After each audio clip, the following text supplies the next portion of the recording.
Хөрхөн охид trap сонсон. Trap сонсон, trap донсон. Түүний сонсдог хөгжим дур булаан. Даалж дуулан дур булаа мууруулаа.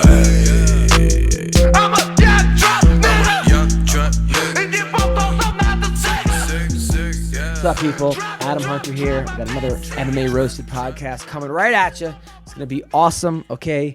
I got Sean McCorkle on, my man, Big Sexy, Bellator star, UFC star, a man who beat Mark Hunt, the legendary Mark Hunt, in under 1 minute. He'll be here, as well as James Vick will be calling in, okay? James Vick is awesome. I want to thank our sponsor, Santa Cruz Medicinals. They got potent CBD-infused coconut oil, olive oil, MCT oil, vape pens, and more. It's gluten-free, vegan, paleo, and sugar-free, lab-tested. Okay, it's made in Santa Cruz, California, so you know it's good. Go to scmedicinals.com. SC Medicinals. I'm telling you, I use this stuff. They have CBD-infused clay masks, okay, with French green clay, real organic lavender. Your girl will love it. You'll love it. Okay, it's perfect. They have CBD infused popcorn. Yeah, you could use get a tablespoon of coconut oil and put it on your popcorn. All right, when it's movie night. CBD infused salad dressing. Okay, their salad dressing is a perfect way to get CBD into your routine. Yeah, you're eating healthy, salad, and you relax. This stuff rules. Also, speed weed. Listen, people. Marijuana is legal in California, and there's no reason you have to leave your house or your apartment or wherever you leave. They will deliver it to you. Don't sit there online at the dispensary like it's Black Friday while the guy tries to pick up the bud tender who's cute, and you're there all day and you spend gas, and it's a pain in the ass. No, get it delivered right to you. Yes, go to speedweed.com or follow them at Speedweed. Mention Roasted. You get $10 off orders of $100 or more. So definitely check it out. The guy Gino is a great guy. We're going to talk to Sean McCorkle right now. Hello, Sean McCorkle. What's up, buddy? What's up, man? How you doing? Just living the dream. It's not my dream, but I'm sure somebody's dream at some point. So we are talking to former UFC stud, guy who beat Mark Hunt in 47 seconds, Bellator veteran, now retired, Big Sexy, Sean McCorkle, who beat Mario Pujanowski by Kimura, who's fighting this weekend, by the way. Do you know that? Yeah, I did. I think he's fighting another strongman guy, from what I've heard. So I wish him the best of luck. It's kind of hard for him being the second strongest man in the world after I took that title. Yes. I declared myself a new world's strongest man after I beat him. He didn't like it very much. But no, I wish him nothing but the best in maintaining his number 2 spot. Weren't you wearing a T-shirt with your face on it?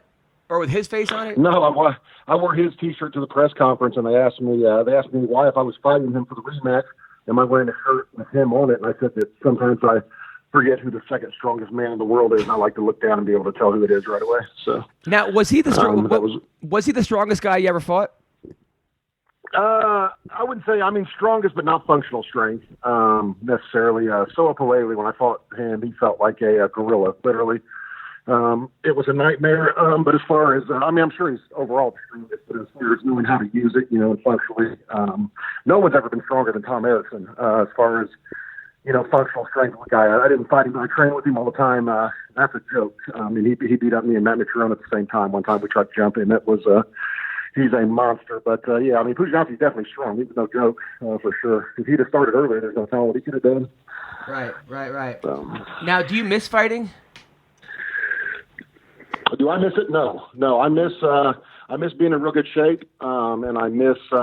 There's parts of it I miss, but overall, I never really enjoyed it that much, man. The stress. Everybody's afraid. Everybody can lie and say they're not, but everybody's afraid before a fight. You're afraid of something, be it of getting hurt, or mine was always fear of embarrassment. Like I was always terrified I would luckily beat Mark Hunt in my first fight, and then get a co-main event slot in one of the biggest pay-per-views ever, and completely shit the bed. In front of 70 million people, which is what I did my second fight in the UFC, like completely gassed out in 90 seconds. So, I was always afraid something like that would happen, and turns out I was right. So, the fears were well warranted. I don't think you shit the bed against Stefan Struve. I think that nobody looks at that fight and says, that was an embarrassing performance. Especially a guy like Stefan Struve, who has a win over Stipe Miocic. there, in the top 1,000 embarrassing performances, no one will even put that in there.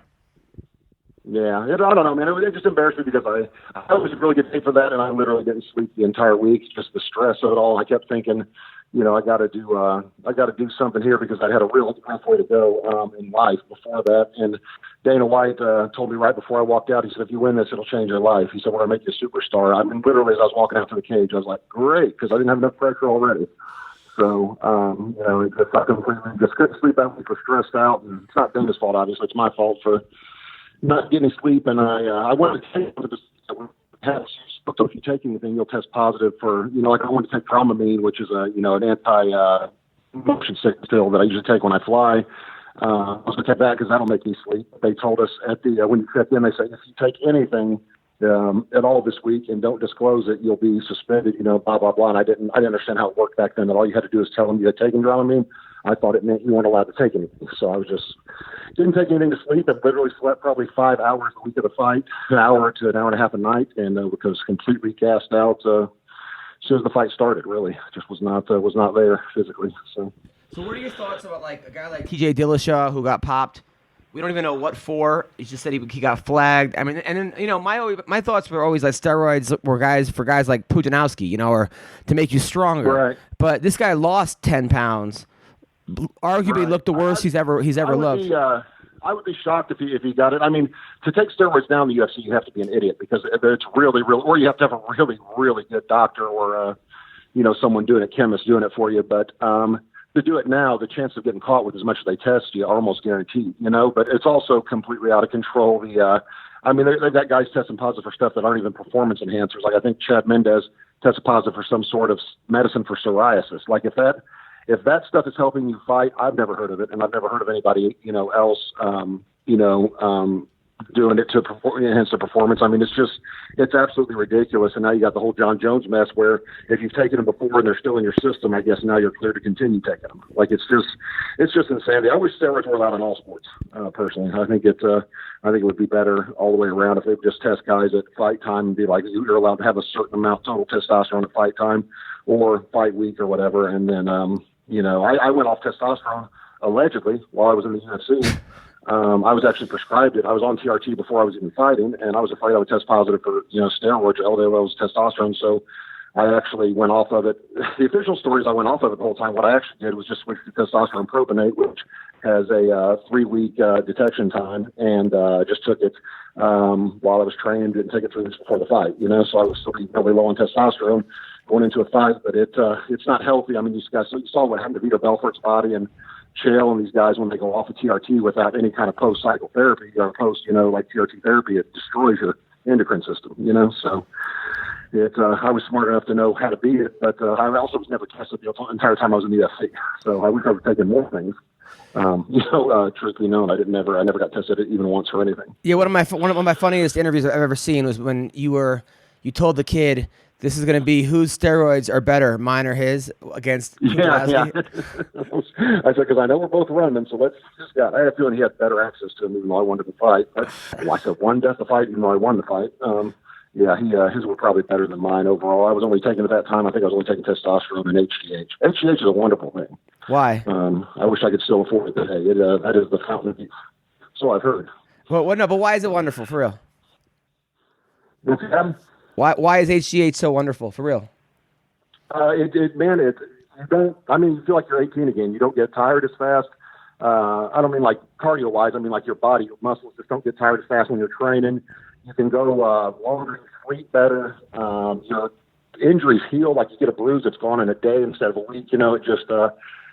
It takes about 6 months for it to really start, affecting your system. But when you're taking the legit stuff, like not this Chinese stuff that people say they have all the time, but if you're taking the legit stuff that's from a pharmacy or from a doctor, it is amazing. It's, your skin looks younger, the wrinkles go away. It's just everything. Every time they take my blood working out the doctor, it's so funny. They always say, man, you have the blood work of like a 20-year-old kid. It's amazing. You don't have any signs of aging at all. I'm like, yeah, I don't know why. But I kind of do know why. It's or I assume it's when I was taking HGH, it helped out a lot because I've never been a big drinker or drug user or anything like that, so I don't I shouldn't have a lot of damage to my organs, but they always can't believe my blood working. I attribute it to that, or at least I think so. So what are the negative aspects of it? If you have cancer, it'll make you die real fast. I've heard that. But you're supposed to get a cancer screen before you start taking it. It can make cancer cells grow. And the guys, I mean, you've seen pro bodybuilders that get a big top belly that, their stomach's sticking out real far. That's because their organs are growing actually inside them from taking HGH. And if you take too much, it can make your organs grow. It can make your bones grow. But there are, there's signs, there's warning signs on any of that stuff. Like if you were taking too much, let's say, for example, I might have taken too much at one point, trying to find out where my sweet spot was, and I started getting tingling in my hands and feet 24 hours a day. And then I talked to my doctor about it, and he said I was taking too much, that that'll start to make your cartilage grow, which will start touching nerves and making you feel tingling in your extremities, or whatever. So that's one warning sign on how you know you're taking too much. Just if your head gets any bigger, that's probably a warning sign. I don't know that mine could get any bigger, but if my head was to get any bigger, that would have worried me. But that kind of stuff is permanent too, those growth changes. So you can even see with Bigfoot Silva, not that he was taking HGH, but whatever his tumor he had, I think, was making his pituitary gland excrete a bunch of HGH, naturally. And so it exaggerates your features, make your hands and feet bigger, stuff like that. So if you overdo it, there's a guy, your buddy, Rich Piana. Your buddy, Rich Piana. I saw you took a picture with him. Yeah. He's got a whole thing. On the YouTube where he talks about the dangers of HGH. That he used to wear a size 11 or 12 shoe. Now he wears 15. His hands got bigger. His head got bigger. Well, now he's dead. So there's definitely you can overdo it. But Rich, I think HGH will be as common as in 100 years as landfill is now. I think all the rich people already take it, all the people, celebrities in Hollywood. I heard about it when I took my ex-wife to get her boobs done in Beverly Hills because she had to have the best doctor in the world when I used to have money. But I took her out there in 2005, and the doctor out there that did her boob job was telling me about HGH. I'd never even heard of it, and because it was that Dr. Ray guy, that fruity guy from Dr. 90210, that show, he Brazilian guy. He looked like he was about 22, and he was 46 or 48, I think. And I said, "How are you looking so young?" He started telling me all about HGH. So he was taking it, and he was saying that everybody else in Hollywood does too.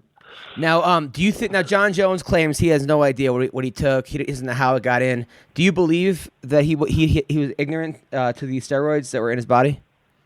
That one specifically, maybe. I don't think there's any way he's never taken anything before.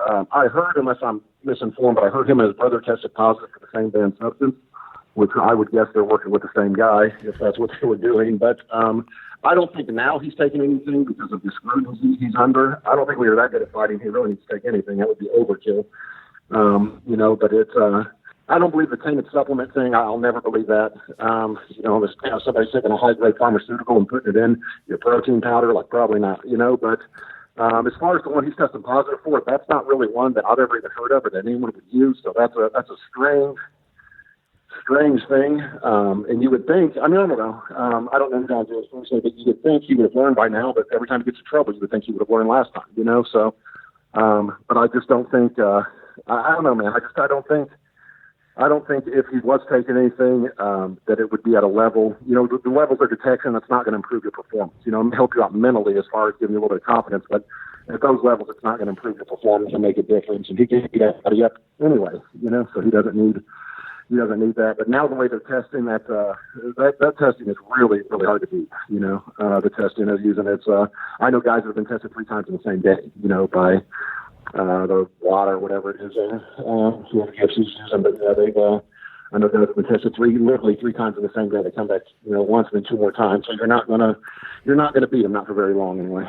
Now you're one of the. Obviously you're a good friend of mine. You've been up to my wedding, my birthday party. I love you as a brother. I was very concerned about you a lot of times because we would hang out and you would be in so much pain that you were you told me you were taking 30 painkillers a day to get for your back.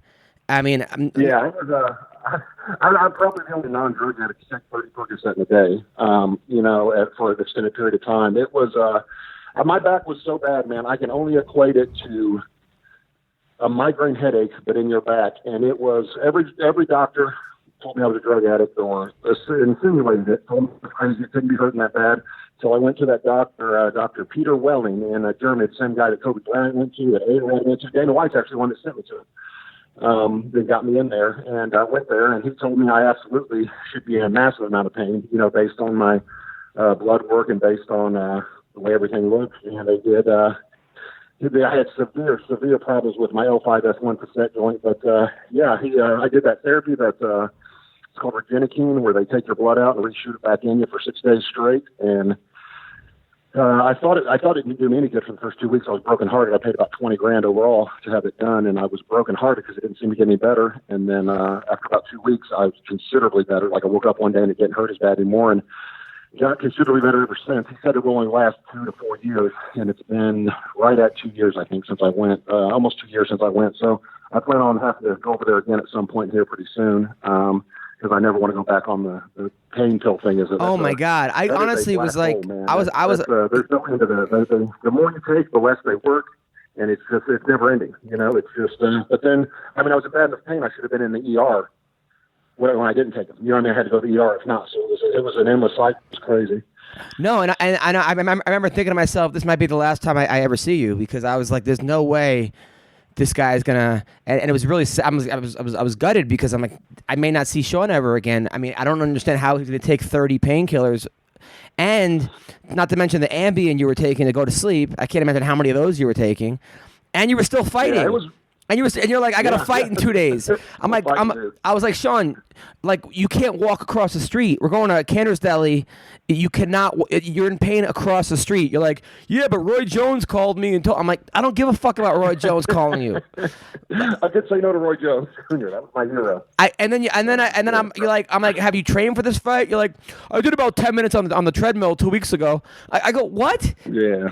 And yeah, that was bad news, man. That was I would say I was presented with these opportunities. It was just too much money at the last minute to pair up, So they would offer me too much, and I would be like, I'll do it for $30,000. Like I went and fought the Satoshi Ishii in Japan for $30,000 on 30 hours notice, except they didn't pay me. They only paid me 15. And they said the other 15 later. And I was like, okay, well, I took the fight on 30 hours notice, spent 26 of it on a plane, and you guys are going to pay me $30,000. And, I was like, that's before my back was terrible. It was still bad, but not terrible at that point.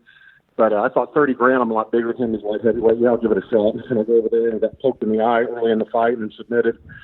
Which I wish it would have lasted longer. I wish I would have done better, but I literally got poked in the eye. There was nothing I could do. I couldn't see. And the video's out there somewhere where you can see me get poked, but I was on the ground, got poked, couldn't see, and he got me in a submission. And then they didn't pay me my money, so I would have done it for 15. I didn't even want to do it for 30, but I thought I had a decent shot of winning at least 50-50, and for $30,000 and to see Japan, I was like, I'll do that, or whatever. But it was a rough way to go there for a while, man. It's that thing like that. I wouldn't wish that. Well, I wouldn't say I wouldn't wish it on anybody. I wouldn't wish it on most people. There's a few people I might wish it on, but it was the worst. The worst thing I've ever had to go through in my life. It was for about 3.5 years. Literally just unbearable pain, 24/7. So it was nothing I ever cared to go through again. That doctor's a genius over there in Germany, and he's a lifesaver. Dana White was the guy turning on to him. I owe him. Dana's actually, did I tell you my really cool Dana White story? Yeah.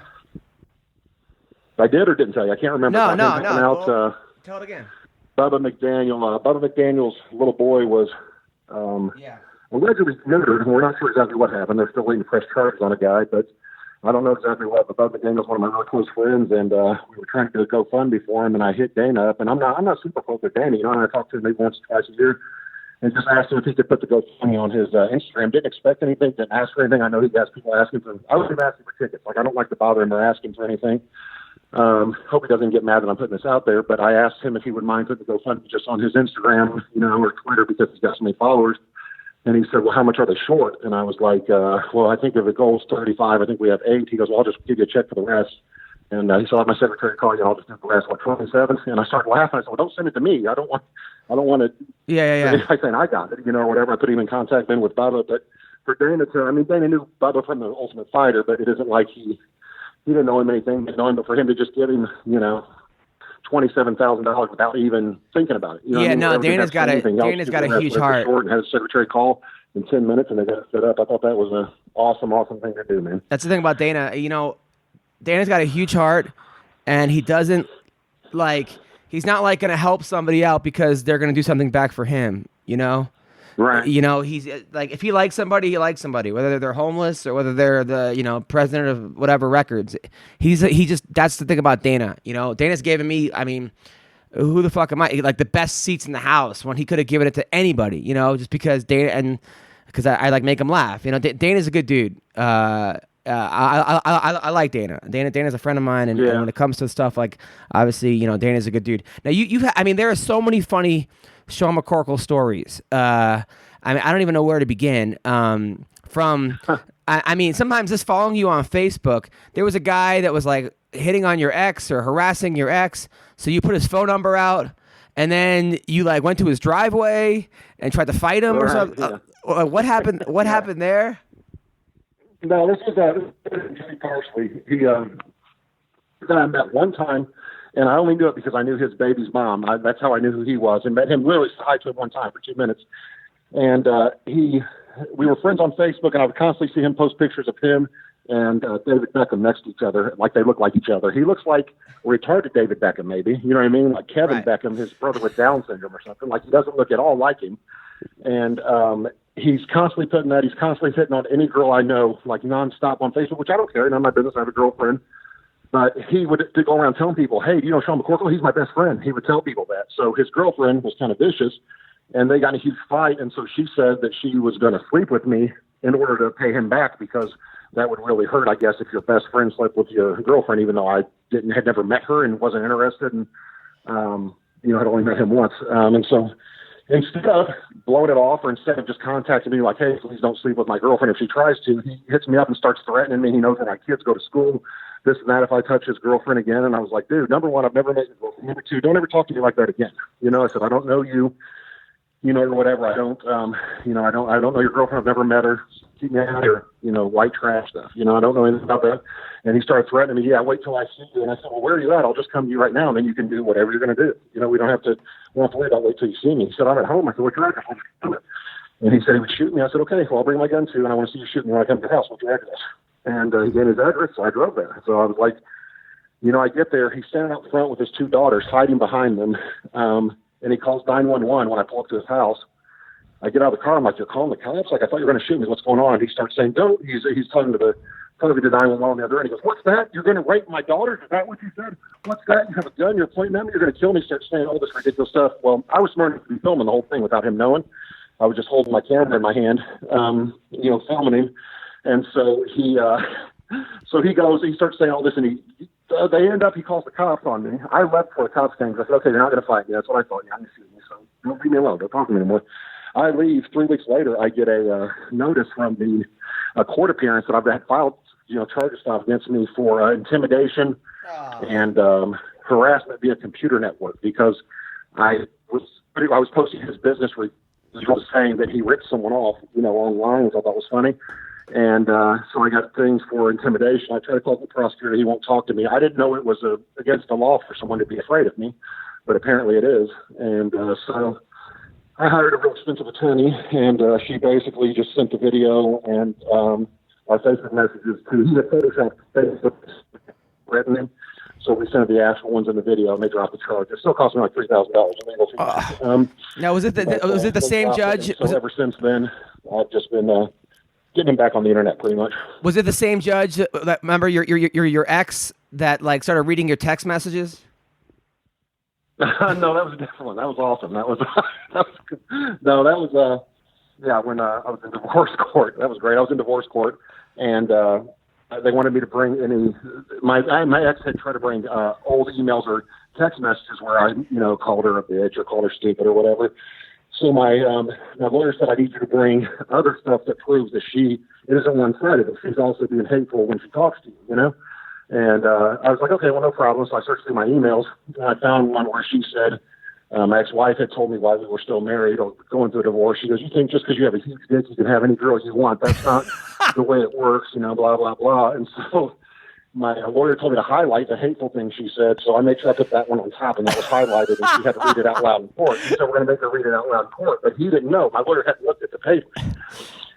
And so he puts her on the stand. It's like, would you mind reading this for me? And that was the one that was on top. And so she kind of looks at it. She goes, I have to read this? And the judge says, yes. And she says, he goes, who is this talking? My lawyer asked. And I asked, who is this speaking? This is you speaking to him? And she says, yes. He goes, and what did you say? The highlight section. And then she says, just because you have a huge dick, you think you can have any girl you want. And I was like, yes, it's on the public record. In her expert witness opinion, I have a huge dick. Oh, my God. That was, so if you search my name somewhere 100 years from now in the court records, hopefully that will correlate. So, speaking of your huge dick, your girlfriend is adorable. She's such a sweetheart. I mean, especially when you guys aren't fighting. But which is always. But she's like 5'2", like, and you're now probably like 320. You're 6'6". How does that work? Like, do you just put like the head in there? Like, how does that work? It works out great for me. I don't know how it works out for her. It works out great for me. So, have you ever been on top once? Maybe. There's different options. You learn to get creative when you're as big as I am. It works out, but usually, probably better for me than her. Right. Of course. But it's that's the case in all situations. That's in all relationships. But I don't know any other way. So I was a virgin when I got married. I stayed a virgin until I got married the first time because I was raised in church and raised the right way. So I was a really good guy. I went to church my whole life, and me got married at 19, was a virgin, and then had a woman that I'd been dating since I was 8 years old. Ruined my life. Right. But, I still came back out on top, I guess. Well, yeah, I mean, not on top because she's on top.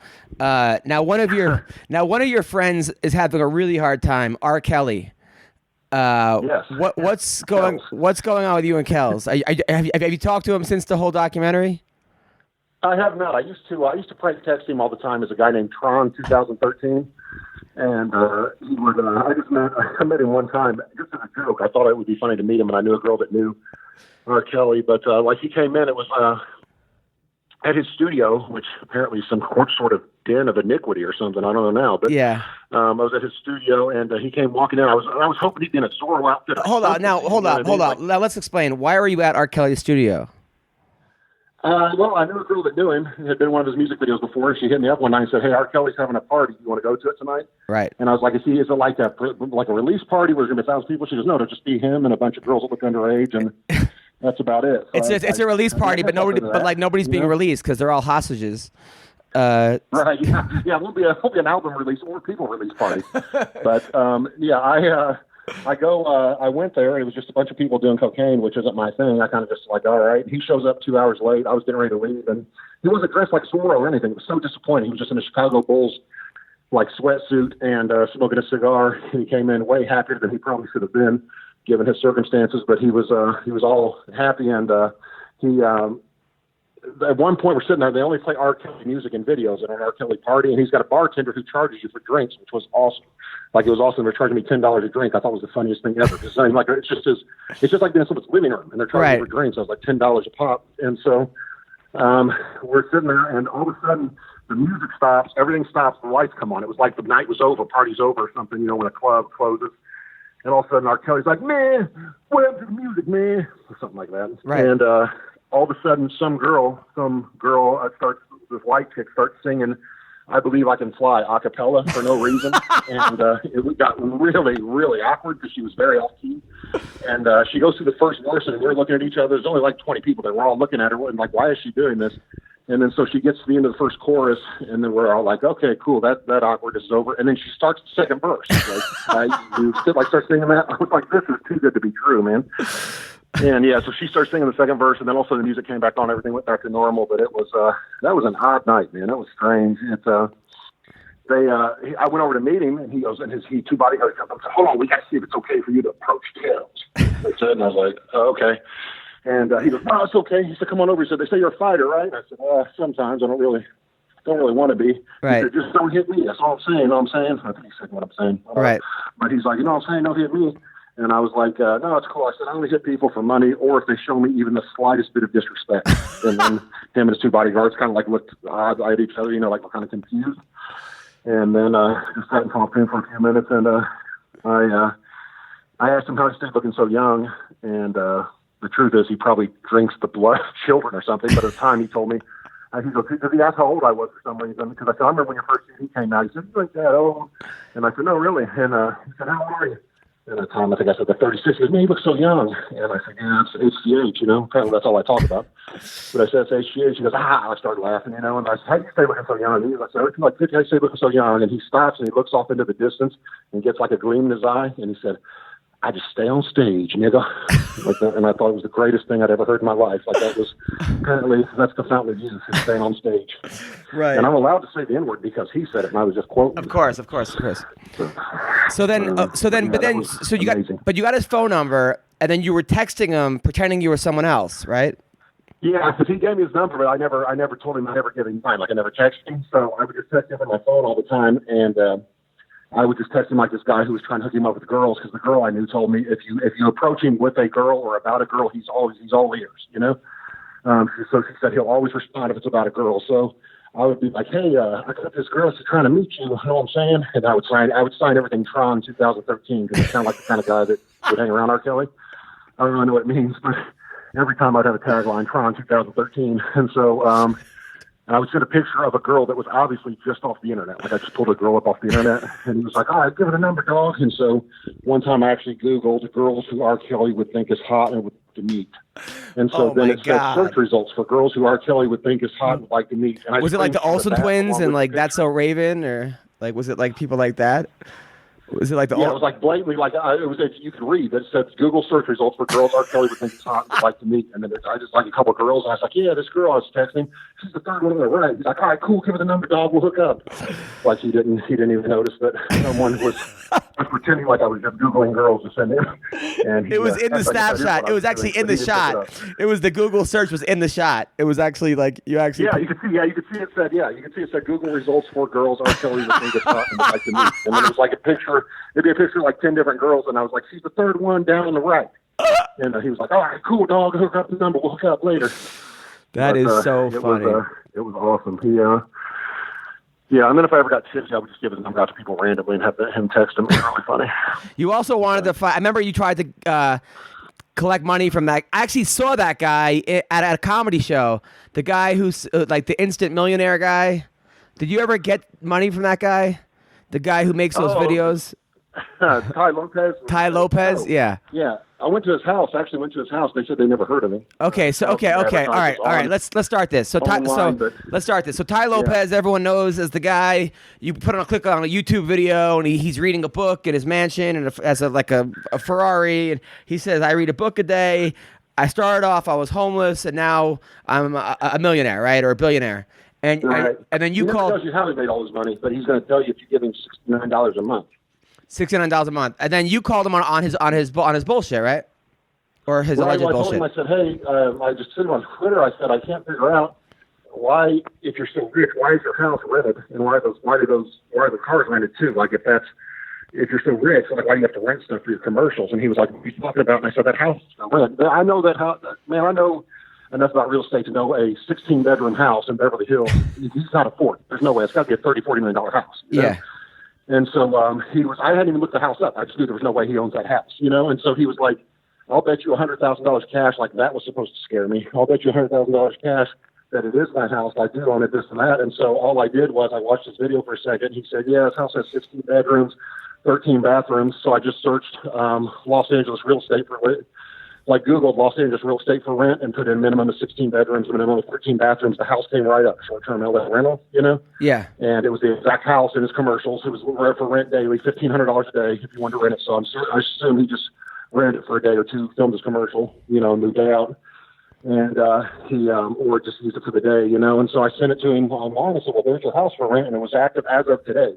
So unless you're the one renting the house, because you're not the owner listed, so unless that's not your name, Ty Lopez, unless your name is Gary Miller, or whatever name is on the owner's thing, then you just rented the house to film your commercial, and it is still for rent, so you owe me $100,000. And so he tried to start, but he said, you said, and the cars, like he said, you know, this and that. Someone told me he was on Logan Paul's podcast the other day, and he talked about it and said that he leases the house. He doesn't rent it, so that's why he doesn't owe me $100,000. And so a lease is even worse deal than renting it because you're locked into it and you don't get to keep it. But right. I guess they said, someone told me, I'm not sure, but someone told me Logan Paul had asked him about that situation and said, do you rent that house? Because somebody said you rent it. He's like, no, it's a lease, which means you don't own it. You know, like right. You said you owned it, you don't own it. But he's full of it. I actually went to his house when I was out there to go either to your wedding or we did something. I don't remember what we were doing out there, but I went ahead and went to his house while we were there, and I buzzed the front buzzer and said, hey, it's Ty home. And they were like, Ty who? I said, okay. They said, we don't know who that is. And I said, oh, he said he owns this house. And they were just quiet, you know? Yeah. I went around in the backyard and tried to get in, but the house looked vacant, so I'm not sure. So how's your physical right now? I mean, I know that like I know you got pretty heavy. Are you working out? Have you lost some weight? How do you look? Trying to, man. I'm working on it since my back was making it really hard on me, man. But I'm trying to get back in shape, getting ready to go on spring break with my little boy and his friends. So that's the plan. But yeah, man, it's rough. When your back hurts like that, man, there ain't much you can do, man. It ain't. Yeah, of it course. ain't no fun. I need to. I've been talking about. I'm working on. I want to get a podcast. I kind of want to get a video podcast started up, but I want to get. I've got a couple of goals. Like first, I want to get in decent shape. You know, if I'm going to do a video podcast, I want to get some decent guests lined up, and then I want to weasel my way into being friends with Joe Rogan, and then see if I'll threaten that I'll fight again, and then he'll try to convince me not to, and instead he'll just give me a whole career in podcasting and T-shirts and like a show and everything. Because I've heard that worked before for Brendan Schaub, but I'm not sure. This sounds very familiar. This sounds. I can't seem to. Now, Brendan. Now, listen, Brendan Schaub. I actually ran into Brendan Schaub the other day. He was nice. Talked about being parents and stuff, and we were backstage at the Comedy Store. But you don't even like Brendan Schaub. I'll just put it out there. Not a fan. No, he started it too. So he started with you, right? He was like, start something. Yeah. He got mad because actually a couple things. He got mad because him and Matt Mitchell were going to talk trash back and forth. They made a deal that they're going to trash each other on Twitter. Matt tells me, hey, I'm going to give you my Twitter password. Feel free to go off on Brendan Schaub. Cool with it. It's going to be brutal, you know? And Matt, whatever's cool, doesn't matter. He's fine with it all. So I just lighten him up, you know, like right off the bat. He says something about Matt's wife, something really personal about Matt's wife, so then I get even more personal, and I started really doing it. Before I knew it, the story is that Sean McCorkle stole Matt Mitchell's Twitter password and was doing what happened at all. yeah. But that was the story, and then so Shaw was mad at me, and he was talking shit about me in interviews. You're going to be mad at me. I didn't put him on, Twitter. You're mad at me. I didn't do anything. I was part of it. I was asked to do it, you know? Of course. And so we were out trying out. You remember we tried out for that, or did audition for that Spike show that never took off. Yeah. It was going to be like Tosh.0 over fight video. So we were out there, and Brian Callen show up. Callen, nicest guy ever, funniest guy. I'm talking to him. He's cool. Shop won't even acknowledge my existence. I'm there. I'm like, okay, cool, whatever. Someone asked him about me in another interview. He doesn't say much, anything. I'm watching Joe Rogan one day. Someone told me they were talking about me on there. Tim and John on there. Rogan's like, yeah, McCorkle, man, he's a real funny dude, this and that. And you could see it was like Schaub. It was like if your dad was talking about how well someone else did it. And he's not talking about you. Like if you can beat the same one, he's like, man, your food did really, really good. It was just devastation on Schaub's face, or whatever. Like, that was pretty good, whatever. Like that's what he's like. Yeah, I guess he just. So anyway, I changed the subject real quick or whatever. Didn't want to. God forbid, give me any shine for even a minute. So, no, but here's the thing, though, Sean. Like, you're hilarious. I mean, you are one of the funniest people I've ever met in my life. Like, funnier than 99% of the comedians that I've known. Your writing is really good. Like, you're just a funny person. You're charismatic. I think you could be twice the comic that Brendan is. Like for real. But you have to put the work in. But you have to put the work in. I mean, the thing about Brendan, like I've never seen his stand-up comedy, so that I've heard about it, yada yada. I don't know about it, but he does put the work in. He's at the comedy clubs. He's working on his act. He's traveling. So you can't knock a guy who's putting in the effort. It's when people don't put the effort and get the success. Yeah, we can go into, well, should he have a Showtime special versus should I have a Showtime special? There's a lot of shit that you could go into, I'm not going to go to there. I'm talking about, but as far as you, like, if you actually did the shows, you would be killing it, though, man. You're so funny, bro. For real. Like, legitimately funny. It's, I don't know, man. I'm worried about the travel, man, and just, I don't know. You know how I am about getting in front of people. I can't stand it. It's I don't know. I don't like being on stage or being in front of people. That's actually scarier to me than fighting. Because fighting, I just like know what to do. Like I don't know. I tried it once. I've thought about doing it, but it isn't even about the money for me. Like I would enjoy doing it. I think if I could make it, but I don't know. Just being in front of people. It's the fear of failure, I guess. Like anything else in life, the fear of failing, like the fear of bombing. And I know everybody's got a bomb. It's like when you start MMA career, you know you're going to lose at some point. Right. You know, like you go at some point, you're going to get beat up and lose, and the embarrassment of it. But the thought of bombing to me is terrifying for some reason, which is so stupid because I've already been as embarrassed as you can possibly be on national television, you know? And you also had like an event where you invited all your ex-girlfriends, you had a pillow fights or something, and then you went up there and started listing every girl you slept with, right? In the middle of the ring? Well, I named a few. Mainly what I did was I called out the commission and I said I wanted to thank them for them helping me out, getting the show going and all this different stuff, and just wanted to let the commission know that I took steroids the whole time I was fighting, and there's nothing they can do about it now. I thought they would think that, like, people would think that was funny. Yeah. And it was dead silent. I said that over the microphone, and it was dead silent. Like 2,000 people at my show just stared at me, and I was like, well, this must be what it feels like to bomb. And then after your show, after you beat Mark Hunt in Indiana, didn't you give a finger to all the people who bet against you? Yeah, I had actually my own friends that bet against me. That taking even bets, like, even money betting against me, which, I mean, was probably the smart bet, but I could never bet against Matt McCorkle. If he was fighting, I could never put my money against him because then I would hope he would lose, Right. And I could never be in that kind of position. But yeah, I found out several of my friends were betting my other friends against me. You know what I mean? That there's no way I could win. And, I thought that was really funny. I enjoyed rubbing it in people's faces probably more than I enjoyed, the actual winning or whatever. Just the fact that everyone had told me, like, I was convinced, I didn't know that everybody thought I was crazy for thinking I would win. I was convinced I was going to win until the first time he hit me. And the first time Hunt hit me, I thought, sweet Moses, man. Like, I backed up and was shocked at how fast he was, which I guess I should have been, but I just didn't expect him to be as fast as he was and moving as fast on his feet as he was. So the second time he hit me, I thought, I may be in here with the wrong guy. Like, I don't know if I'm doing the right thing or not. But up until that point, I thought it was easy. I'll just take him down, submit him real fast. I had pretty much ran through everybody in training, didn't think it'd be a big deal. And I was training with decent dudes, but I didn't think it'd be nearly the speed it was. But, I guess after I fought him, I can understand why other people thought I would lose, or whatever. Even though I won quickly, I was losing the fight until I submitted him, losing badly, so. Well, and doesn't your kid refuse to play your character in the UFC video game? Yeah, that was an awesome story. So I was so happy to be on the video game just because I thought that'd be awesome for my son to have your dad on a video game, and so they send me the copies of it. They send me the THQ, whoever made it, sent me a copy for PlayStation or Xbox or whatever, 360 when it came out. And so first day I get it, I bring it in, I tell my son get it loaded up. I go upstairs to make a phone call. Because I get better reception. Cut back down, and he's playing as Cain Velasquez versus me, and I'm just getting murdered. And I'm like, come on, little dude, you got to push it. I'm telling him the buttons, look on the buttons. You got to push A and B to get up. You got to do this and that or whatever. He goes, Dad, I'm Cain. And I was like, wait, what? He was only like 8 years old. I was like, wait, what? You're Cain? And he was like, yeah. He goes, he has like the 99 on everything. And he goes, no offense, but your ratings suck on him. And I was like, wait, so you're playing against me on the game? He's like, Dad, you're like that 82, Cain's the 99.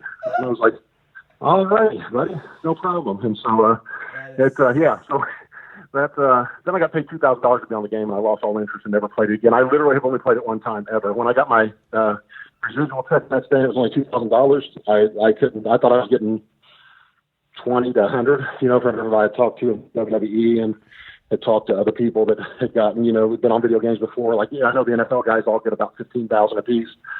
Even the fourth string offensive lineman gets $15,000 from that, So I figured 10, 20, 30 minimum, and then thought, well, maybe do 100 because that's what WWE guys get, 100 to 150 each for the video game. And I thought, well, if comparable sales, maybe we'll get that. But yeah, when I got a $2,000 check, then I called Miguel Torres, and he said he only got $1,500, and I felt a lot better about my $2,000. Wow. Well, listen, Sean McCorkle, we got to have you on all the time, dude. Now, what's a day in the life right now for Sean McCorkle? Like, what? Cause I know that you own your house and you own your car and you live in Indiana, and you told me that you don't work. You were like retired. You made $1 million, but you lost $1 million. Then you made money. Then you lost money. Then your ex-wife took all your money. It's like you're like a fucking Lifetime movie, but for men. That sounds terrible. like what do you do all day? Today I woke up. Let me see. Today I woke up and I made my NCAA picks. So I was working on my bracket, and then I went to the store to grab something to drink. I went and grabbed a Gatorade, and then I don't know, watching the games today. That was pretty much today. But no, it's not like I don't do anything. Man, I spend a lot of time. I didn't get to see my kids very much the first 6 and 3 years of their lives because I was working. I had my business. I was working literally 80 to 90 hours a week every week. Didn't take a vacation for 6 years.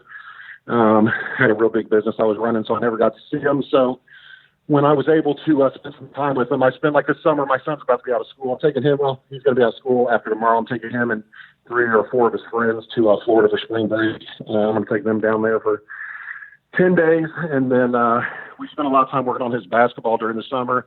Spent a lot of time with him, and I've got some stuff. I invest in some stuff here and there, make some money here and there in the old business I used to be in. Sometimes I used to ship damaged and new electronics and appliances and equipment out of the country to Mexico. I had a recycling company. It's a long story, but I still make some money here and there doing that. Like I'll have, ends with companies like Sears that I used to deal with and Best Buy, stuff like that. So occasionally I'll work on something like that, some stuff to my, export some stuff out of the country. But when your house is paid off and all your bills are paid and my utilities are paid a year or two in advance, how much money do you really need? I don't have any bills. So it's like, I eventually, I was working promoting for a while. I was managing fighters for a little while, and I'll still get guys fights and then because of that, getting fighters fights. But I want to get it real big into promotion.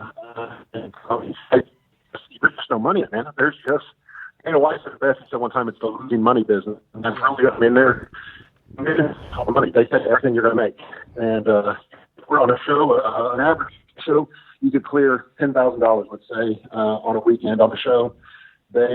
They take about 8 to 12 of it now, depending upon how much they charge you for different things. So everything you would have made before goes directly in now. I put on 3 different shows, all 3 shows. 2 of them I lost about $10,000 the first time, about $6,000 the second time, broke even the third time. And I was like, okay, I'm not doing all this work just to break even or to lose money. Right. So I was managing guys for a while till no one wants to fight. I made the mistake of thinking other guys were like me, but I've got guys who are 1 or 2 fights away from the UFC, so I get them a deal to fight for $2,000, and they want more money. They're like, I'm worth more than that. And I'm like, to who? Like, I don't know. Who do you think? Like, you're fighting in another state. Like, no, you're not selling tickets. Why do you think you're worth so much money? We have a favorable opponent. You know what I mean? They're going to bring you in. They're going to pay your travel and $2,000. I won't even take a commission, like, just to get you to the UFC. Well, you keep your thing. Let's do this. And guys just don't want to fight, really, is the problem I kept running into over and over again. Nobody wants to fight. They want to talk about it. They want to pretend to be a fighter. They want to. When I got cut by the UFC, man, I fought 6 times in 7 months at one point, just trying to get. I was fighting for as low as $1,500. I just want to get back in the UFC. So if I could get a favorable matchup, an easy win, I knew I was never going to make a living fighting on the local shows. That's not how it works. So I had to get back to the big show, and that was my goal. To get back to the big one. And I won 6 fights in 7 months. They still didn't want me back. But, at one point I was 18-2 trying to get back in the UFC and couldn't, had only lost to Stephen Shrew and Christian Warcraft to win over Hunt and won 6 straight, all in under 3 minutes. And couldn't get another shot at heavyweight, which I thought was weird. They brought a lot of guys back like Tim Hague and guys. My friend Dave Herman, I think, went 1-5 in the UFC. Or the one guy, Chris Tertier. They brought him back like 50 times. Yeah, something I just Joe Silva liked him, and he was a good guy. I think he told me when they cut me that the risk wasn't worth it. I was like, I don't know what that means. And he said, well, you just say so much controversial stuff, and it's only a matter of time for it. Set some bad light on us, and it isn't like you're ever going to be the. I mean, he didn't say this, but more or less, like, I got the gist of you're not going to be the UFC heavyweight champ, most likely. So, like with you saying stuff. But I never said anything horrible ever. Like, it was all to be funny. Like, it's never intent to hurt anybody. Like, it was all supposed to be funny. So it was funny. It is funny. I mean, you're hilarious, bro. And your Matt Hughes book review was the greatest thing ever. Still legendary. Yeah, people still talk about that more than they talk about me fighting in the UFC. I was when I first got my deal with the UFC. It was so funny. I was in Chicago trying to get into a club, and this guy's like, "Oh, Sean, you don't have to wait." And I thought, man, how's this guy? This guy must be a super UFC fan, because I didn't know I hadn't even fought in the UFC yet. I didn't even announce I was in. And then I come walking up, and he was like, man, that Matt Hughes book review was amazing. Underground, baby. And throws me the underground hand sign, and the bouncer lets me in. That's what when I was with you and Rogan wanted to talk about that. Rogan had all these questions about that. Remember we saw Rogan at the Ice House? I completely couldn't hear a word you just said. What'd you say? I said when we saw Joe Rogan at the Ice House, that's all he wanted to talk about was the Matt Hughes book review. Yeah. That was all meant to. That was back before. That was before I only fought, I think, once or twice when I wrote that. That was just meant to be a parody, to be funny. And it took off, man. I thought they used to, back in the day, they used to ban the underground where they would block their band about every week because I would say something they didn't like. And so you weren't allowed to fighter bash on there. So I reviewed the first couple chapters of the book, just made 2 or 3 line quips on it. I figured, they're going to delete this and ban me anyway. But then I saw the moderators like, please give us more. And I was like, okay, well, apparently they like this. So that's when I really started putting some time into it, and may or may not have added a few instances that weren't in the book. I don't know. I don't really recall. It's not too fresh, but I may have souped it up a little bit. Well, if my TV show gets picked up, by the way, Pin, you're gonna have a part in it. You actually did come to my wrestling practice one time, and I told all the kids if they fuck around, they got to wrestle you.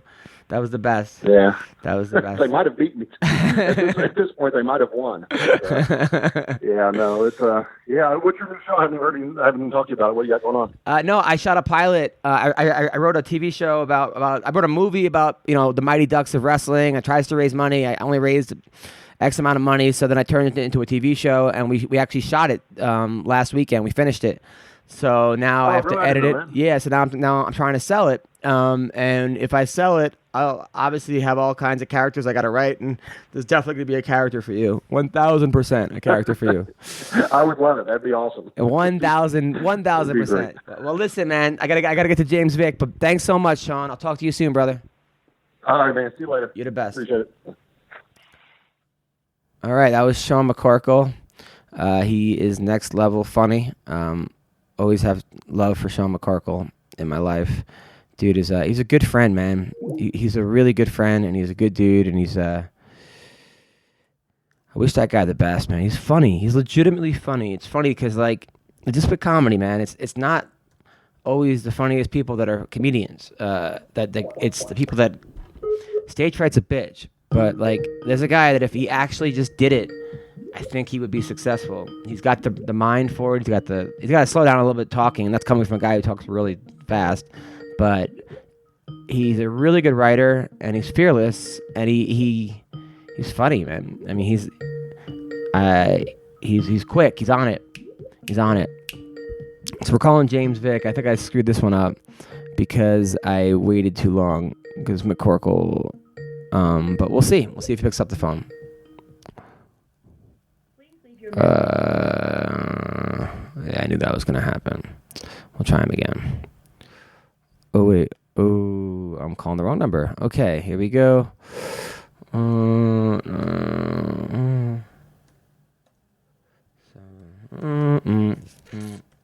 Thank you for listening to this podcast, by the way. If you guys enjoy it, tell everybody. I love hearing your responses on Twitter, Instagram. Sometimes when I do Instagram Live, you guys are like, oh, I love your podcast. But I like it when you actually say it too, because then I retweet it and we get the word out. There's just so many podcasts right now out there. Everyone's got a podcast. And, the more people that talk about your podcast, the more people go, oh, wait, what are they talking about? I want to be involved. And it's just like the key to marketing, I guess, or life, is to get people to feel like they're missing something fun. Let's Please leave your message. Come on, James. Let's see. This is my fault. Let's see if he picks up the phone. Here we go. What's up, people? March Madness is upon us. It's another huge month in sports across the NBA and NCAA. There's only one place to get in all the action. That's betonline.ag. Support our podcast by going to www.clnsmedia.com/winning and use the promo code CLNS50 for a 50% sign-up bonus. That's CLNS50. BetOnline.ag is your online sportsbook experts. In the NBA, the biggest matchups this week are the Celtics versus the Hornets, as well as the Hawks versus the 76ers. And with plenty of excitement and drama happening on and off the court, you don't want to be left on the sidelines. Go where the action is at betonline.ag. Go there now. Yes, go where the action is, because CLNS Media and BOL are offering you a 50% sign-on bonus. That's 50% by signing up at clnsmedia.com/winning and using our code CLNS50 with your first deposit. Yes. Go to clnsmedia.com/winning. Use promo code CLNS50 for your 50% sign-on bonus today. BetOnline.ag, your online sportsbook experts. All right, guys, I got to talk to you about CBDMD, all right? CBDMD is USA Grade A Premium CBD. Okay, it's organic, It's grown in the U.S., processed in the U.S., non-GMO, gluten-free, and vegan. They sent me a box of this stuff. I've been taking these CBD gummies. Oh, it's amazing. I feel so relaxed, less anxious. They have CBD dog treats I give to my dog. He's been more relaxed than ever. And when he's excited, he's happy. He's jumping around like Air Bud, all right? And CBD helps support or achieve relief from a multitude of everyday ailments, including stress, anxiety, inflammation, and sleeplessness, okay? They only use 100% organic hemp grown, and they process at their farms and facility in the U.S. It's gluten-free, vegan certified, okay? And their CBD oil tincture drops are also non-GMO. They use a broad spectrum CBD extractions through independent third-party laboratories to guarantee the highest of standards. CBDMD is committed to providing the best in CBDs. They stand behind this, okay? They got an easy-to-use service. It's free shipping, satisfaction guarantee, and U.S.-based customer service, all right? In addition to the natural flavor option, they offer a variety of all-natural, award-winning flavors, mint, orange, and berry. And each variety provides just a hint of flavor to leave your taste buds satisfied. And their comprehensive line of products includes not only the gummy bears, which what I take, capsules, an all-natural sleep aid, topicals, bath bombs. My wife loves the bath bombs, okay? And human-grade pet products and vape oils, all right? Now, they're offering a free, unique offer to our listeners over at MMA Roasted, okay? Go to www.cbdmd.com. Enter the code ROAST at checkout to get 20% off your order. I use this stuff, okay? Definitely check it out. Some exclusions apply. See the website for full details, all right? And these statements have not been evaluated by the Food and Drug Administration, all right? The product is not intended to diagnose, treat, cure, or prevent any disease, okay? Check it out. Hope you enjoy. Sexual performance issues, way more common than you think, okay? It's not good. 1 out of 4 guys suffer from ED, but it can be treated. Yes, today's your lucky day because Hims is a wellness brand for men. You've heard us talking about Hims, and if you haven't yet, get on board and stop struggling with ED. Because why do guys turn to weird solutions or do nothing when they can instead turn to medicine and science? Getting older sometimes means certain parts of the body might not be working as much as they should. So start revving that engine again with ED treatment from Hims. ForHims.com. It's a one-stop shop for hair loss, skincare, and sexual wellness for men. Listen, don't get defrauded by online sketchy marketplaces. It's hard made easy. Being your best means performing your best, okay? It's been featured in GQ, Men's Health, Esquire, and Playboy. Listen, the first month is just $5. We'll get you started for just $5 while supplies last and subject to your doctor approval. Restrictions may apply. See the website for full details. This would cost hundreds if you went to a doctor or a pharmacy. Go to forhims.com/MMA Roasted. That's FORHIMS.com/MMA Roasted. Forhims.com/MMA Roasted. What's up, people? Robinhood is an investing app that lets you buy and sell stocks, ETFs, options, and cryptos, all commission-free. While other brokerages charge up to $10 for every trade, Robinhood doesn't charge any commission fees. So you can trade stocks and keep all of your profits. Plus, there's no account minimum deposit needed to get started, so you can start investing at any level. The simple, intuitive design of Robinhood makes investing easy for newcomers and experts alike. You can view easy-to-understand charts and market data and place a trade in just 4 taps on your smartphone. How great is that? You can also view stocks collections, such as the 100 most popular. With Robinhood, you can learn how to invest in the market as you build your portfolio. Discover new stocks, track your favorite companies, and get custom notifications for price movements so you never miss the right moments to invest. And Robinhood is giving listeners of MMA Roasted a free stock like Apple, Ford, or Sprint to help you build your portfolio. So sign up at MMARoasted.robinhood.com. How you doing, man? What's going on?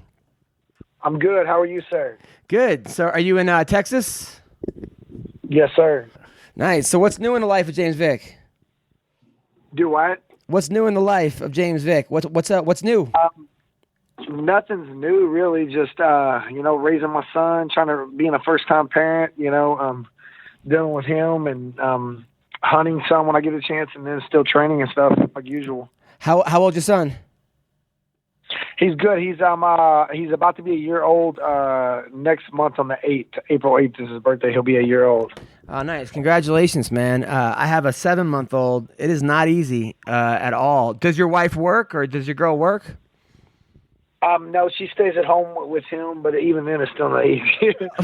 I don't know. It just sounded much easier than me. My wife works. I got to be with the baby 7 a.m. to 7 p.m., then do comedy at night. Oh, God. Oh, okay. Yeah, it's easier for her, but not for you. Yeah. Yeah.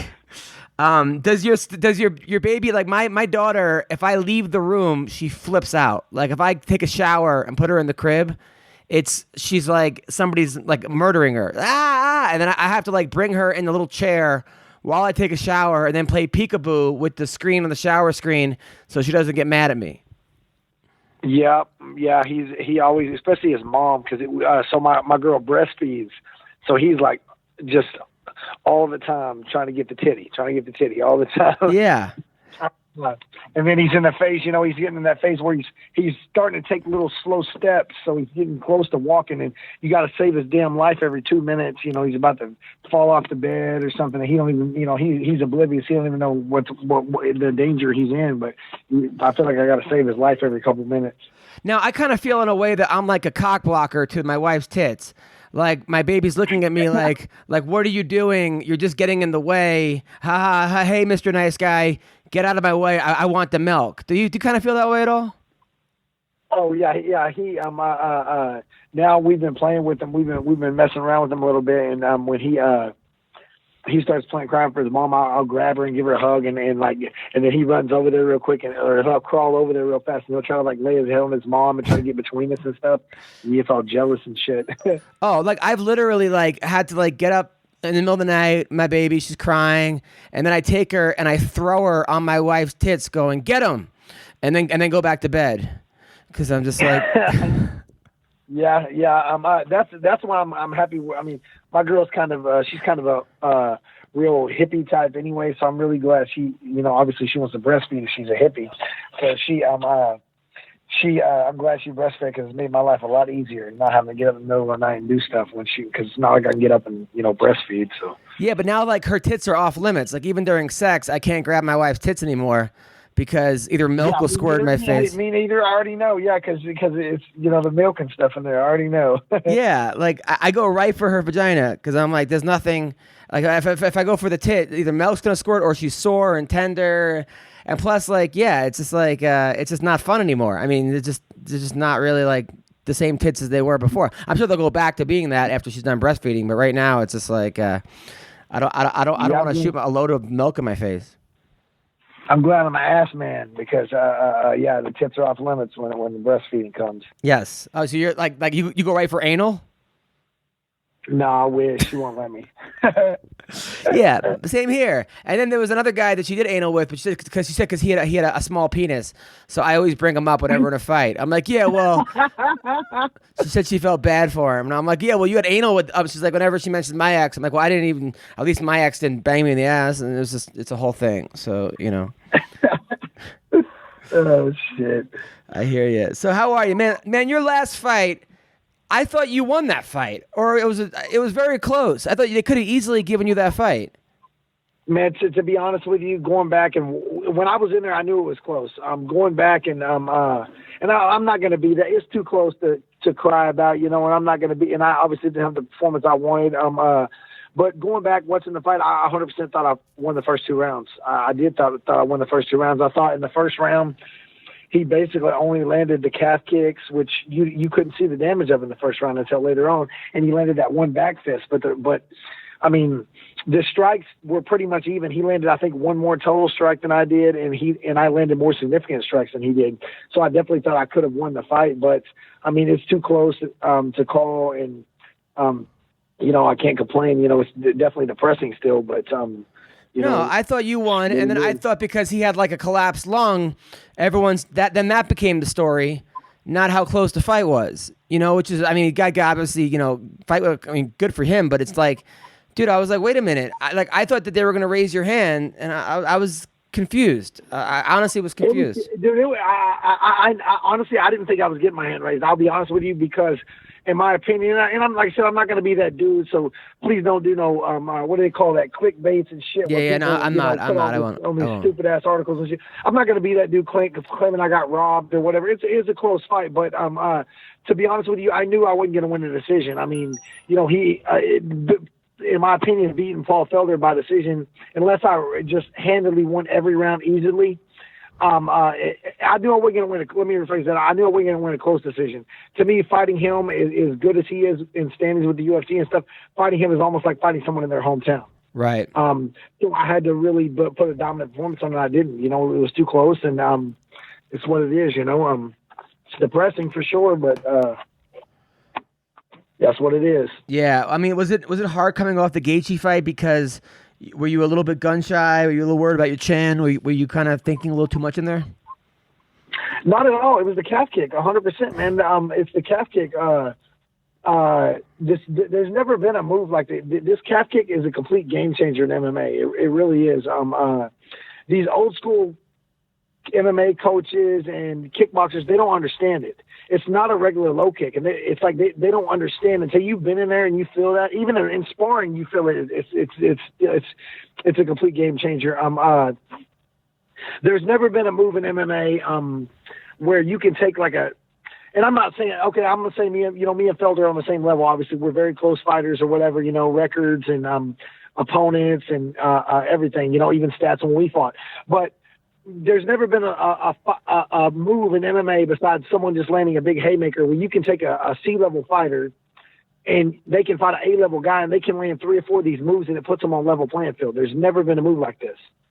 Right. There's never been. Or you can take 2 A-level fighters and one of them can land 3 or 4 of these calf kicks and the other guy's a C-level fighter all of a sudden because you have no arsenal. It takes your whole offense away when this happens. The only options you have, which what I should have did, to be honest with you, is I should have just wrestled and won a boring decision.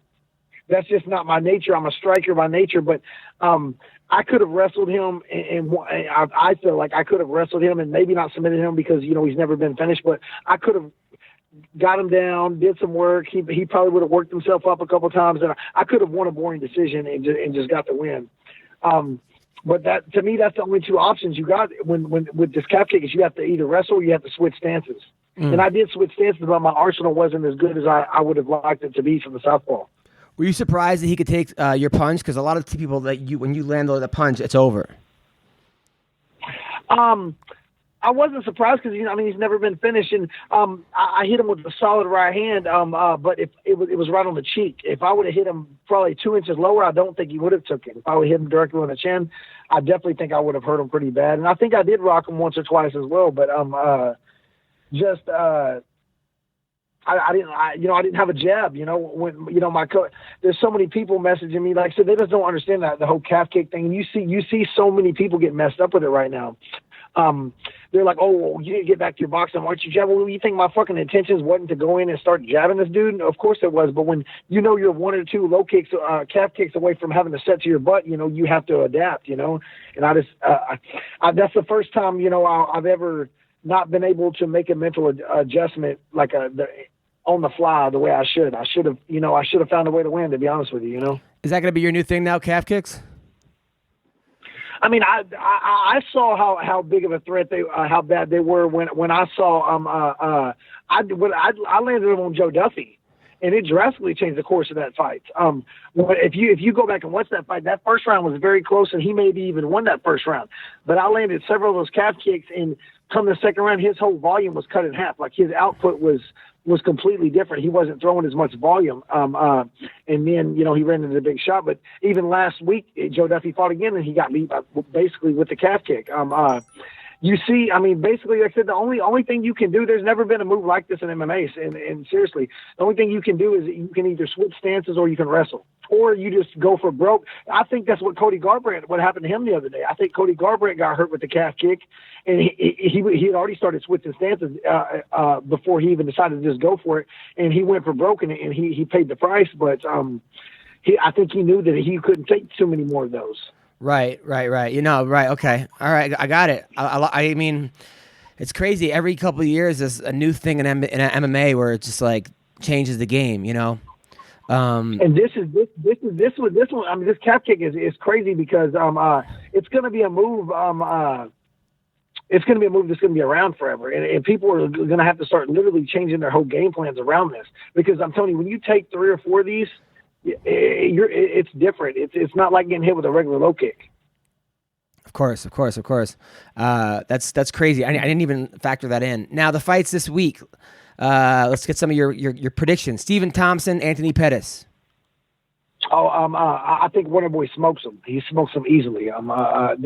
This fight is, I mean, basically just because Pettis is a former world champion is the only reason why he's even getting this fight. Like I would be shocked unless an act of God happens. I think Wonderboy smokes him bad. Have you ever trained with Wonderboy? I haven't. I would really like to, because I've been really getting into karate. I've been training karate really hard the last year. This Olympic style point karate. I found a coach here in Dallas I've been training with, and I really am enjoying it. So I would like to go train with Wonderboy. He's offered before. I mean, he's put the invite out there for me when I talked to him and stuff, but just never been able to get up there. Now you're by the way, you're on a different topic. Your baby mama, is that the same girl that came to like your fights and that would scream real loud? yeah. When she was drunk, yeah, that's her. Now, and I mean, she looked hot as hell. She had these like smoking little outfits and screaming, or the entire arena was looking at her like, "What?" Now, how loud was she when giving birth? Did the hospital shut down?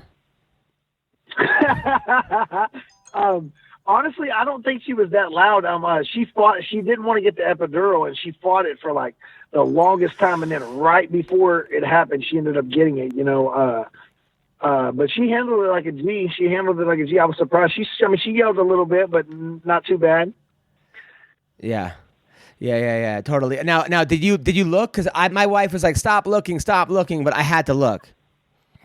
She wanted me to look. It was kind of scary, man. When that baby's head came out, first of all, it looked like an alien. And then I thought, I was like, shit, man, my kid's head's deformed. What the hell's wrong with him? But I wouldn't, I didn't realize that his head's still all soft and not developed yet. Same here. It looks like a cone head, right? Like a cone head. Yeah. I'm like, oh, shit. Yeah, totally. I'm like, was Tito Ortiz the father here? That's what I was thinking. Oh, shit. Yeah, same thing happened to me. All right, Curtis Blades, Justin Willis. I got Curtis Blades. I think he wins that fight. I think he's going to wrestle him. I think he's going to win. Bryce Mitchell, which is the guy that actually his nuts exploded because he accidentally drilled his nutsack. Remember, remember that he was like an open fighter. Yeah, he was the construction guy, and he actually drilled his nutsack by accident. He had the shaggy hair, right? Yeah, not super long, but mid cut shaggy hair. Yeah. He's taking on Bobby Moffett. You know him? Good fighter. Bobby Moffett. I'm not sure. He's pretty good. Seen him maybe, but he's out of Arizona. Angela Hill, Randa Marcos. I don't know. That's a toss up. I think Angela Hill's technically more of a skilled striker, and probably can also avoid the ground game, but she doesn't have huge power. I'm gonna go Angela Hill. Yeah, I don't know. Randa's like one of those weird fighters where I think she's gonna lose and she wins, and then she wins the fights and she's gonna lose. It's just one of those just one of those girls that like pulls off fights. So all right, so then UFC March 30th, Edson Barboza versus Gaethje. I'm gonna go with Barboza. I think that if he can, I think Barboza's key is not just going for broke right off the bat, because it could be a few rounds because Gaethje's so durable. But I think that Barboza hits him clean, and I mean Gaethje can always land. He can land that big bomb. I know that firsthand. But I think skill level wise, they're light years apart. I think that Barboza's the most skilled striker in the UFC, but he can be broke. He can be broke, and he has broke before. So it's a matter of Gaethje can take that damage before he can break him, and I'm not sure he can. Are you and Gaethje cool now? I know there's some bad blood before your fight. I mean, we don't really talk or anything, but I mean, if I seen him, I'd be like, "What's up?" and be cool or whatever. I haven't really seen him since the fight though, or anything. Right. Michael Johnson versus Josh Emmett. That's a good fight. Yeah, I'm gonna go. I'm gonna go with Josh Emmett. I think that Michael Johnson's been in a lot of wars, and the last couple fights he's had have been very close. The Feely fight was really close and was, questionable. I think I'm gonna go. Yeah, I'm gonna go with Josh Emmett. Then coming up, we have some other good fights. We have let's see, I'm looking at a fight right now between my boy Sadiq Yusuf's fighting on that card. March 30th. I'm flying up there. I love that guy. He's a good dude. He's fighting Shayma Marias. Sadiq's gonna win that fight easily. I like Sadiq's got 20 brothers and sisters. You know that? He's got like 7 moms. Yeah, he's from a polygamous household in Nigeria. He's been my roommate. Sadiq's been my roommate when I go do my training camps. Wow. 6.5 years. He's like my brother. Is it hard because he has to call all his moms and say goodnight? Like it takes like 3 hours? You said what? Is it hard at nighttime because he calls his mom to say goodnight to him, but it takes him 3 hours because he's like, "Good night, mom." It goes to the next mom. "Good night, mom." So Max Holloway, Dustin Poirier. I got Holloway. I got Holloway in that fight. I think they're both completely different fighters than they have been, and than they were in the past when they fought. But I'm going to go with Holloway. Kelvin Gastelum versus Israel Adesanya. This is a tough one too. This is a tough one. I mean, I'm going to go with Israel. But this is a tough fight to pick. Yeah, because Israel's never fought a wrestler, and Kelvin's a damn good wrestler. Yeah, Israel has really good hips, and he has good defense, and he has good cardio and good stand-ups. I mean, Derek Brunson, when he fought him, there wasn't much wrestling involved there because Israel shut him down real quick, and Brunson's a pretty high-level wrestler as well. Yeah, but he doesn't use it a lot of times. He's kind of like Gaethje, where he just wants to go out and like brawl. Yeah, he tried wrestling with Israel though, and Israel shut him down like 2 or 3 times, and then from there he got caught. Yeah, that was a crazy fight. I'd never seen Brunson look so bad. Like that was crazy. Brunson's a good fighter. And then if Colby Covington fights Kamaru Usman, who do you like in that fight?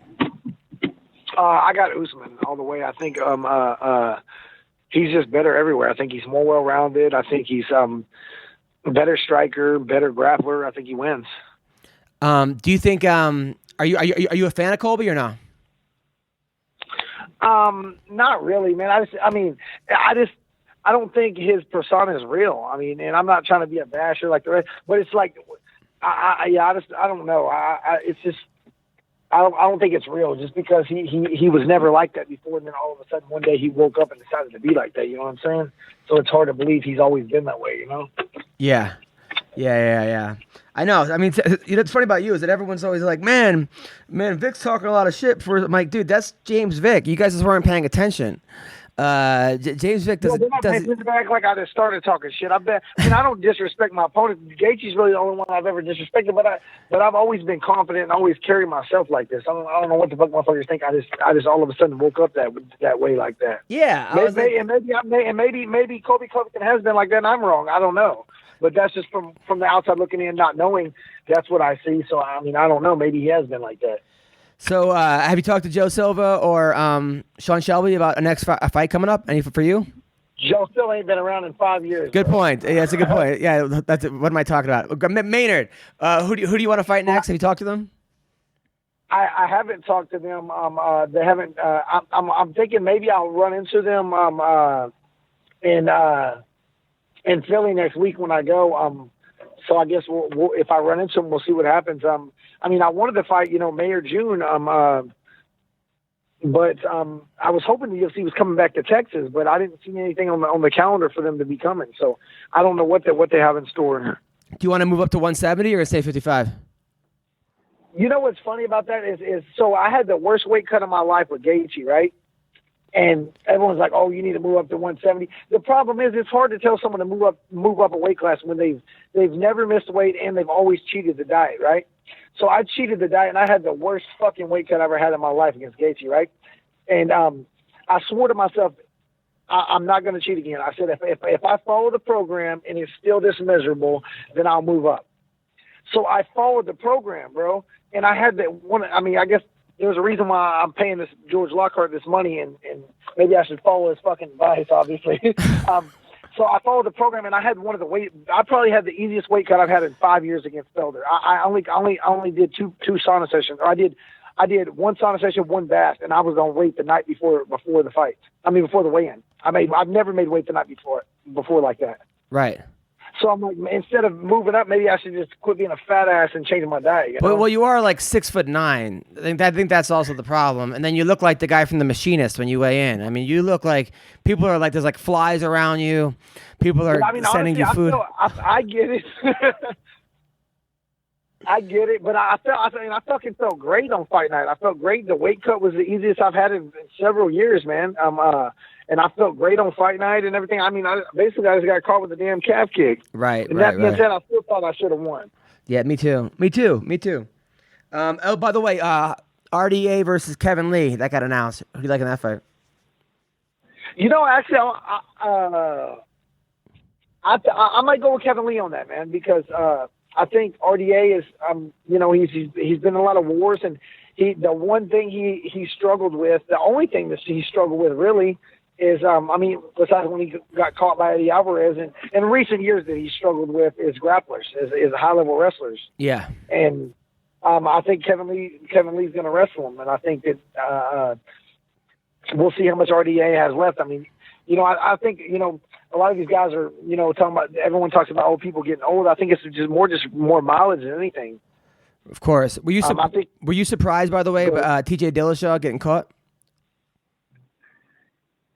I was a little surprised. I mean, you've heard the, the rumors before that he was on it and stuff like that from, even some of the alpha male guys were saying that stuff. And, but if you've been that long in the sport and you've never been caught, then, I was a little surprised when I woke up and read the information. How many guys do you think are on stuff? I mean, I think USADA definitely helps, but I mean, to be honest with you, I don't fucking trust USADA. Like, I think they're a joke too. I mean, to be honest with you, I don't trust them. Like, I literally, because I'm so afraid of, like, I just don't like how they can't give you an answer for shit. They say, oh, it seems good to us, but take it your own risk. That basically is saying, you're telling me it's all right, but if I get popped for a tainted supplement, fuck you. That's what they're saying, I'm literally basically scared to take supplements. I hardly take anything at all.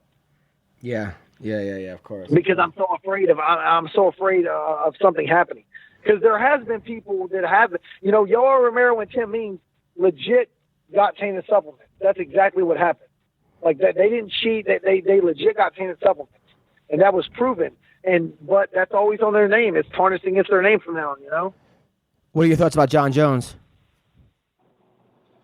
I don't know. I don't get it. I mean, that's another reason why people think you saw it as a joke, shit like that. I mean, John Jones is obviously the greatest fighter of all time, but when you do 2 fights in 3 months and there's still stuff in your system, I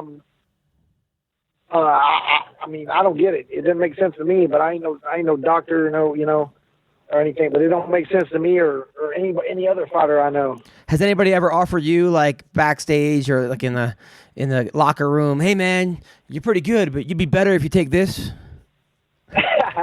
No, I've had a couple people in the gym and stuff. Oh, you should take this. But you know what's funny about a lot of these performance-enhancing drugs that people talk about?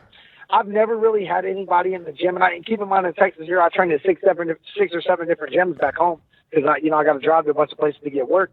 And the only thing anybody's ever said to me about performance-enhancing drugs is that they say, "Oh man, you should take this; it'll help you recover faster." They've never said it's going to make you bigger, stronger, faster. They say, "Hey, you should take this because, man, especially after injuries and stuff. When I've had a few surgeries, they're like, "Oh, you should take this; you'll heal way faster." Any of the guys that you scared? Yeah, go on. Go ahead. No. Has there any guys that you fought that you felt them? You're like, oh, this dude's on something. I don't. I mean, not really. I don't know how to tell if they're just strong or they're on something. I mean, honestly, a lot of the guys that I fought, I didn't feel like they were any stronger than me. You know, anybody that's ever been able to really do much to me in fights, I think it's because, like, even from a grappling standpoint, it's because they've been grappling their whole life, not because they're way stronger than me. You know, it's because they grapple. You know, they've been grappling since they were a kid or whatever. Right. Yeah, it's just crazy. I mean, it's just it seems like a lot of times it's like there's like 6 guys out of one team that get popped for the same thing, you know? Where it seems I think UFC is regretting this whole USADA stuff. I really do think they are, but it's too late to go back now, I think. Yeah. Because they got all these superstars getting popped and shit. I mean, I think, you know, they would rather just be ignorant as bliss and act like they didn't know if they could go back and change it. Who do you like, by the way, Al Iaquinta or Donald Cerrone? That's a tough fight too. I like Al. I like Al in that fight. We'll see what happens. I mean, I think Al can hit him. Cerrone does get hit with some shots, and I think Al was going to step in, and you know, I'm sure he's going to take some leg kicks and stuff like that. But I think the grappling will cancel each other out, and I think it's more of Cerrone's kicks versus Al's boxing. It's a pick 'em fight, but I think I like Al in that fight. Was Al a psychopath when you were in the Ultimate Fighter with him too? Was he like? Did you know that there was something off with him? No, Al was a super cool guy, man. Me and him were super cool. He was a cool dude. He did after he would. I mean, he was obviously. I didn't get to train with him. We lived together, but he was on the other team. But we didn't. So I didn't get to see how he trained and everything, but I did see that, you know, I did hear he worked hard and he grinded out practice and stuff, but then he did like to drink. I would drink, and he wouldn't do it, I guess, you know, in a couple weeks leading up to the fight, but right after he'd won a fight on the show or something, he would drink a few and get pretty drunk. Yeah, and I know people that get text messages from him at like 4 a.m, 6 a.m, like just cursing them out, and then at like 11, like, yo, man, we're good, right? And it's like, it's from Al, so... You know, that's... Yeah, Sean Shelby told me, that guy's bipolar. That's what he said. Yeah, absolutely. Well, listen, James Vick, you know I'm a fan for life. Keep up the great work. Be a great father. I'll watch all your fights. Thanks for coming on the podcast, man. Thank you, sir. I appreciate it, man. Have a great weekend. Yes, sir. Later. Take care. All right, that was James Vick, just a badass fighter. Well, hope you guys enjoyed the podcast today. If you guys shop on Amazon, go to adamhunter.com first, click on the Amazon banner, and then get whatever you want. You could see me. I'll be at Reno at the Laugh Factory tonight to Sunday, which is March, today, 21st, I think. Then I'm at the Ice House April 13th in Hollywood, or in Pasadena. I'm at the Black Box Theater in Boca Raton, Florida, April 19th and 20th. I'm at Gotham Comedy Club, May 16th in New York. Parados Casino in Yuma, Arizona, June 1st. The Avi Casino in Laughlin, June 7th. Comedy Cave in Calgary, June 11th to the 16th. Minnesota House of Comedy, June 19th to the 23rd. Then I'm at Off the Hook Comedy Club, July 18th to the 21st. July 1st to the 7th at the Comedy Club in Stratosphere. That's Fight Week. September 4th to the 8th, I'm at the Comic Strip at Edmonton. And September 18th to the 22nd, the House of Comedy in Phoenix, Arizona. October 21st to the 27th, the Las Vegas Laugh Factory. Thank you all to my guests for calling in. My man, James Vick. You are the best. And Sean McCorkle as well. Thank you guys so much. Take care and have a great day. Trap songs and trap dansen. Түүний сонсдог хөгжим дур булаан. Даадаж дуудан дур булаа мууруулаа.